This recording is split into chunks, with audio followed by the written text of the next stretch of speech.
Student, कैसे हो आप? आपकी पढ़ाई कैसी चल रही है? बच्चों, आज आपके लिए एक छोटा सा नोटिस है, सब बच्चे ध्यान से सुनो। बच्चों, जब भी आप वीडियो देख रहे हो, लास्ट में कमेंट का एक ऑप्शन रहता है, उसमें कमेंट करना है, हाई करना है और अपना नाम लिखना है। इससे हमें क्या पता लगेगा कि कितने बच्चे वीडियो देख रहे हैं। ठीक है बच्चों? और जो वीडियो हाई बच्चे देखकर हाई बोल रहे हैं, उनका ये देखा जाएगा कितने बच्चे प्रेजेंट हुए। ये आप लोगों के प्रेजेंट है, इस हिसाब से आपकी प्रेजेंसी लगेगी। ठीक है बच्चों? और हाँ, लाइक करना, सब्सक्राइब करना। ठीक है बच्चों? सब बच्चे, जो भी बच्चा वीडियो देख रहा है वो हाई करो, अपना नाम लिखो। इस हिसाब से रजिस्टर में आपकी हाजिरी लगेगी, कौन बच्चा प्रेजेंट हो रहा है, कौन नहीं हो रहा है। ठीक है बच्चों? बच्चों, आज का हमारा जो हिंदी का टॉपिक है वो है, फर्स्ट लेसन लिया है मैंने आज। ठीक है? वो है दोहे, कबीर के दोहे। आज हम कबीर के दोहे के बारे में डिटेल से पढ़ेंगे। ठीक है बच्चों? ध्यान से पढ़ना। और मैं एक वर्कशीट दे रही हूँ, उसमें सब क्वेश्चन आंसर लिखे हुए हैं। ठीक है? एक्सप्लेनेशन सब कुछ है। अब ये मत सोचो कि ये ऐसे ही है, इसको ये सोचो कि जो रियल क्लास है वो चल रही है। ठीक है? और आपको एक हिंदी का नोट्स बुक बनाना है, कोई भी लगा लो, घर में आपका है तो सब क्वेश्चन आंसर आपको उसमें लिखने हैं। ठीक है? मैं आपको एक फाइल भेज रही हूँ वर्कशीट करके, उसमें सब क्वेश्चन आंसर भी रहेगा और जो दोहे लेसन है हमारा उसका सरलार्थ भी रहेगा। ठीक है बच्चों? आज हम हिंदी सपर्स 2 से फर्स्ट लेसन जो है साकी, उसके बारे में विस्तृत जानकारी प्राप्त करेंगे। ठीक है स्टूडेंट? आज हम साकी के बारे में विस्तृत जानकारी प्राप्त कर रहे हैं। इसके जो कवि थे वो थे कबीरदास। ठीक है? इनका जो जन्म था वो लहरतारा में हुआ था। ये लहरतारा कहाँ है? काशी में। मृत्यु कहाँ हुई थी इनकी? मगहर, उत्तर प्रदेश में इनकी मृत्यु हुई थी। ये जो कबीर थे ये बहुत ही अच्छे कवि थे, इन्होंने बहुत सारे दोहे, साकी ये सब लिखे। तो ये है फर्स्ट साकी का जो लाइनें हैं। ऐसी वाणी बोली मन का आपा खोई, अपना तन शीतल करे औरन को सुख होई। बच्चों, इस प्रस्तुत साकी में हमारी हिंदी की पाठ्य पुस्तक से जो ली गई है, इस साकी के कवि कबीरदास जी हैं। इसमें कबीर ने मीठी बोली बोलने के लिए कहा है और दूसरों को दुख न देने की बात भी कही है। इसकी व्याख्या देखिए। इसमें कवि जी कहते हैं कि हम अपने मन का अहंकार त्याग कर ऐसी भाषा का प्रयोग करना चाहिए जिससे हमारा तन मन भी स्वस्थ रहे और दूसरों को कोई भी कष्ट न हो, दूसरों को सुख की प्राप्ति हो। दूसरी लाइन है, कस्तूरी कुंडली बसे मृग ढूंढे बन माही, ऐसे घटी घटी राम है दुनिया देखे नारी। बच्चे, आप नीचे देख भी रहे होंगे, मैंने इनके साथ जो कठिन शब्द थे उनके सरल अर्थ भी रखे हैं। आप इनको पढ़ते जाओ। इन पंक्तियों की व्याख्या इस प्रकार है। हम कवि इसमें कहते हैं कि संसार के लोग कस्तूरी हिरण की तरह हो गए हैं। जिस तरह हिरण कस्तूरी प्राप्ति के लिए इधर उधर भटकते रहते हैं, उसी तरह लोग भी ईश्वर प्राप्ति के लिए इधर उधर ढूंढते रहते हैं। उन्हें ये नहीं पता होता कि जो भगवान है वो हमारे दिल में है, हमारे आसपास है। अभी हम इसकी व्याख्या देखेंगे। कबीरदास जी कहते हैं कि जिस प्रकार एक कस्तूरी हिरण कस्तूरी की खुशबू को जंगल में ढूंढता फिरता है, जबकि वह सुगंध उसी की नाभि में उपस्थित है, परंतु वह इस बात से बेखबर है, उसी प्रकार संसार के कण कण में ईश्वर विराजमान है और मनुष्य इस बात से बेखबर है। ईश्वर को देवालय तीर्थों में ढूंढते रहते हैं। कबीर जी कहते हैं अगर ईश्वर को ढूंढना है तो अपने मन में ढूंढो। जो भगवान है वो हमारे मन में ही रहता है, हमारे मन में ही रहता है। ठीक है? तीसरी साखी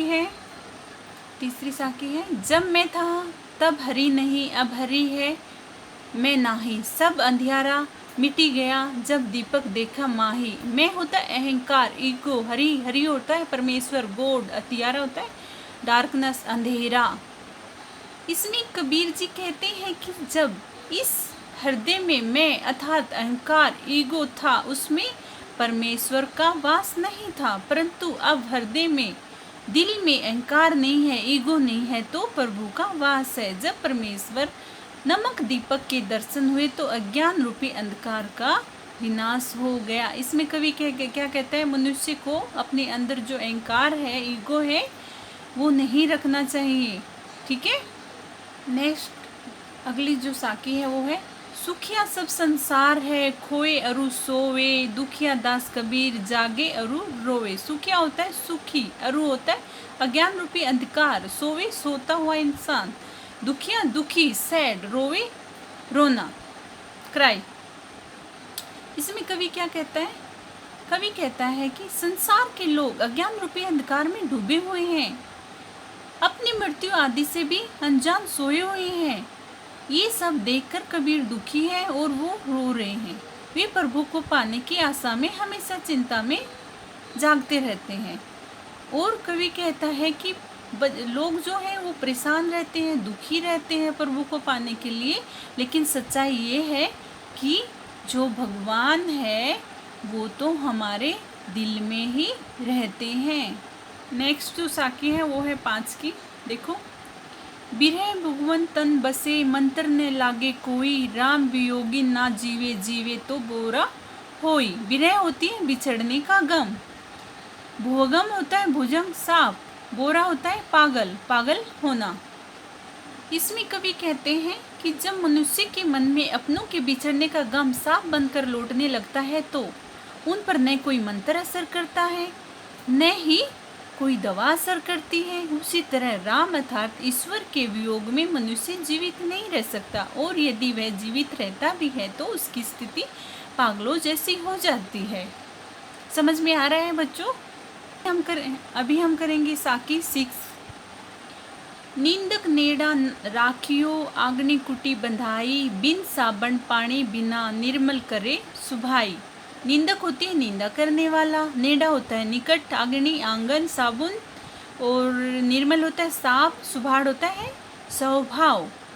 बच्चों अब इसकी व्याख्या देखो इसमें कवि क्या कह रहे हैं। इसमें कबीरदास जी कहते हैं कि हमें हमेशा निंदा करने वाले व्यक्तियों को अपने निकट नहीं रखना चाहिए, हो सके तो अपने आंगन में ही उनके लिए घर बनवा लेना चाहिए, अर्थात हमेशा अपने आसपास ही रहना चाहिए ताकि हम उनके द्वारा बनाई गई हमारी गलतियों को सुधार सकें। इससे हमारा स्वभाव बिना साबुन और पानी की मदद के ही साफ हो जाएगा। सॉरी, इसमें मैंने नहीं बोला था, इसमें है हमें हमेशा निंदा करने वाले व्यक्तियों को अपने निकट रखना चाहिए। ठीक है बच्चों। नेक्स्ट है 7 की साखी। पोथी पढ़ी पढ़ी जग मुंडा, पंडित भयन कोई, एके असील पीव का पढ़े सु पंडित होई। पोथी होती है पुस्तक, बुक, मुआ होता है मरना, भया होता है बनाना, असीर होता है अक्षर, पीव होता है पीरिय, डियर। बच्चों अभी इसका हम सरलार्थ करेंगे, व्याख्या करेंगे। कबीर जी कहते हैं कि संसार में मोटी मोटी पुस्तकें पढ़कर कोई मनुष्य मर गए, कई मनुष्य मर गए, परंतु कोई भी मनुष्य पंडित ज्ञानी नहीं बन सका। यदि किसी व्यक्ति ने ईश्वर प्राप्त का एक भी अक्षर पढ़ लिया तो वह पंडित बन जाता, अर्थात ईश्वर प्रेम ही एक सच है जिसे जानने वाला ही वास्तविक ज्ञानी है। ठीक है। अगली साखी है, हम घर जलाए अपना लिया मुराड़ा हाथी, अब घर जाले ताश का, जय चले हमारे साथी। जलाया होता है जलाया, अपना अपना, मुराड़ा जलती हुई लकड़ी, ज्ञान जलो जलाओ ताश का उसका। Sorry for disturbance. जलाया होता है जलाना, अपना अपना, मुराड़ा जलती हुई लकड़ी, ज्ञान जालो जलाओ ताश का उसका। ठीक है, ये इनके कठिन शब्द हैं। अभी हम इसका सरलार्थ देखेंगे। कबीर जी कहते हैं कि उन्होंने अपने हाथों से अपना घर जला दिया था, तो उन्होंने मोह माया रूपी घर को जलाकर ज्ञान प्राप्त कर लिया है। अब उनके हाथों में जलती हुई मसाल होते हैं लकड़ी, यानी ज्ञान है। अब वे उसका जो घर है वो जलाएंगे जो उसके साथ चलना चाहते हैं, अर्थात उसे भी मोह माया से मुक्त होना होगा जो ज्ञान प्राप्त करना चाहते हैं। समझ में आया? इसमें कवि क्या कह रहे हैं, अगर हमें ज्ञान प्राप्त करना है तो बहुत कुछ खोना होगा, तभी हमें ज्ञान प्राप्त हो सकता है। ज्ञान प्राप्त करने के लिए हमें मोह माया को त्यागना होगा। इसी के साथ बच्चों हमारा जो ये आज का टॉपिक था वो ख़त्म हुआ। आशा करती हूँ आपको समझ आया होगा। बच्चों जो मैंने शुरू में बोला था उस बात को ध्यान में रखना, ये प्रिंसिपल मैम ने बोला है।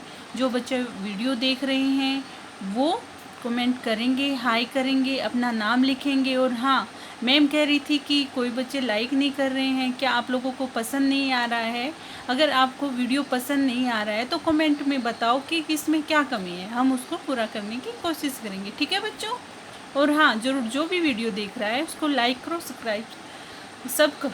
ठीक है बच्चों? और अगर आप हाई हेलो करोगे उसके हिसाब से आपको प्रेजेंट समझा जाएगा कि बच्चे कौन कौन बच्चा क्लास अटेंड कर रहा है, कौन कौन बच्चा प्रेजेंट हो रहा है। Okay, thank you, bye, have a nice day.